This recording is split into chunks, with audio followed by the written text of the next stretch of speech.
Monsieur le maire, chers collègues, donc en tant que représentant de la collectivité, de la commune au sein du conseil d'administration de Brestem, je présente du coup cette délibération et donc il est proposé au conseil municipal, après avis des commissions compétentes, d'approuver le rapport annuel donc de moi-même au conseil d'administration de Brestem.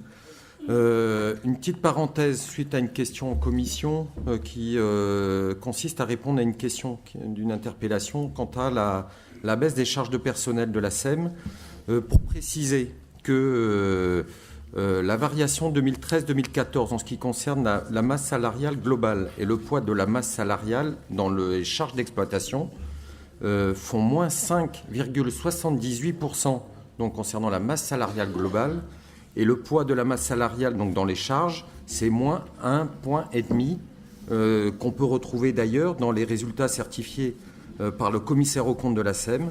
Et puis la diminution donc, de cette part salariale dans les charges d'exploitation totale de la société atteste évidemment de cette tendance. Voilà, pour répondre à la question. Alors, avis de la commission 1, favorable à la majorité. Et puis, il y a d'autres questions. Merci. Est-ce qu'il y a des demandes de parole? Oui, monsieur Sifantus. Monsieur le maire, chers collègues, il s'agira d'une explication de vote un peu plus longue que d'habitude. Ce rapport est intéressant car il est celui du lancement d'Arena, un gros investissement qui marquera la société d'économie mixte pour les années à venir.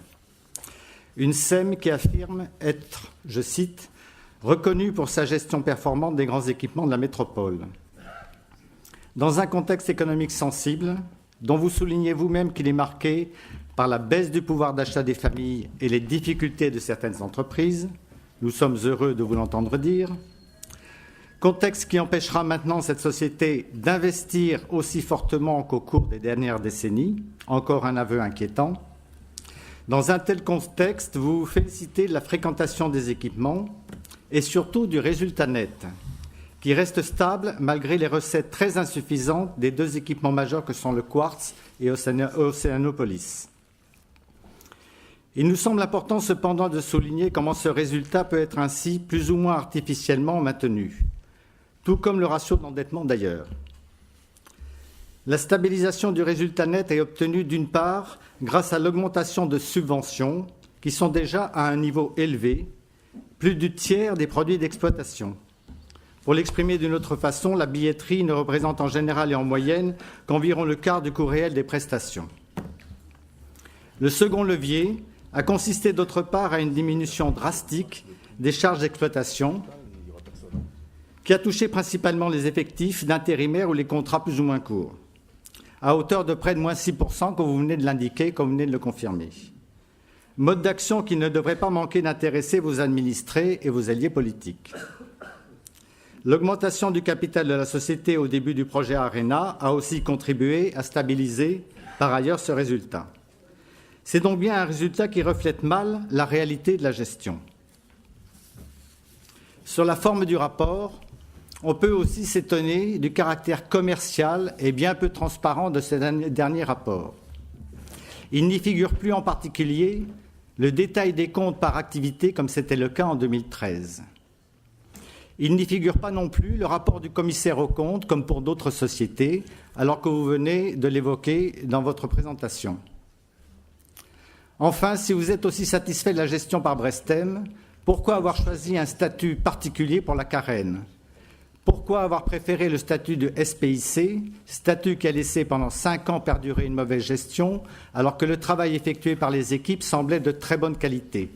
N'est-il pas temps de changer et d'en profiter pour réhabiliter aussi l'esthétique de l'équipement? Pour ces raisons, nous n'approuverons pas le rapport qui nous est soumis. Je vous remercie. Merci. Enfin, la Carène n'est pas gérée par Brestem. Justement, c'était l'objet de ma remarque. Bon. Merci. Est-ce qu'il y a d'autres demandes de parole? Jean-Claude Lardic. Non, monsieur le maire, j'ai pas de... moi, je trouve qu'on finit par un peu tout mélanger, du coup, sur la réaction, sur l'histoire de la Carène, qui a un statut particulier. Enfin, l'histoire l'explique. Enfin, ça, c'est une régie des musiques actuelles, voilà, qui avait été posée en son temps dans le projet culturel. Voilà, donc elle n'est pas dans l'escarcelle de Brestem. Voilà, je n'ai pas d'autres remarques à faire au-delà de cette réalité avec un projet qui est en cours de reconstruction du côté de la Carène. Voilà, les choses se poursuivent pour un équipement qui trouve sa place et qui fonctionne. Après, sur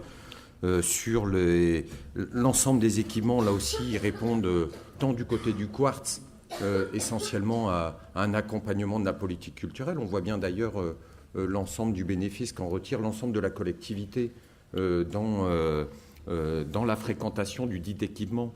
Et je crois que tout le monde ne peut que s'en féliciter. Même en termes d'attractivité du territoire, ça reste quand même quelque chose qui est unanimement reconnu. Voilà, je n'ai pas après. Et pour l'ensemble des chiffres et le manque de chiffres, on a un conseil d'administration dans lequel il y a un certain nombre de représentants, dont l'opposition. Donc l'ensemble des documents sont connus, transparents.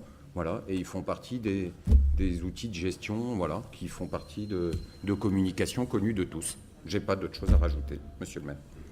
Très bien. Et puis, moi, j'ai une chose à rajouter. Sur les subventions qui proviennent de la métropole, si je prends le quartz, par exemple, si vous imaginez une demi-seconde que le quartz puisse fonctionner sans subvention publique, de la métropole, du conseil départemental, de l'État et du conseil régional, que vous mettez le prix du billet au coût réel, je pense que les artistes feront leur spectacle devant personne. Toute chose égale par ailleurs, on reviendra tout à l'heure sur les subventions aux patros, etc. C'est un peu la même chose. Hein. Ces services publics ne fonctionnent que parce qu'il y a des aides de la collectivité publique. Voilà. Donc, à bon entendeur. Bien, je propose d'adopter cette délibération. Qui est contre? Oui, Madame Malgorn. Je ne crois pas avoir entendu de réponse à la demande de Bruno Sifantus concernant le rapport du commissaire aux comptes. Parce que ce que vous tentez d'expliquer, c'est-à-dire les détails de l'analyse de la gestion, notamment par activité, nous l'aurions probablement si nous avions le rapport du commissaire aux comptes.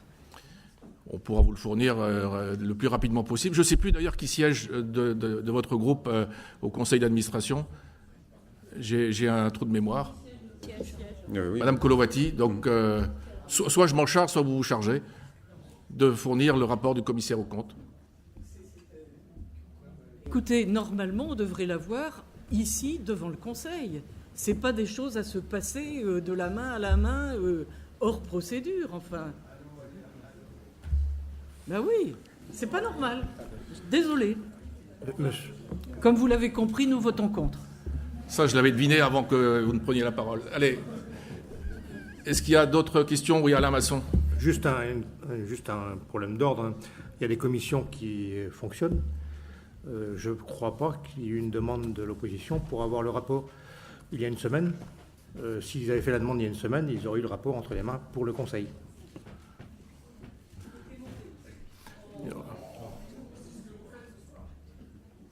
Bien, allez, on a d'autres choses à... Allez, on y va, on perd assez de temps comme ça. Bien. Je mets au vote. Qui est contre l'adoption de le groupe RPB? Qui s'abstient? Personne. Julie Le Goïc. Qui est favorable? La délibération est adoptée.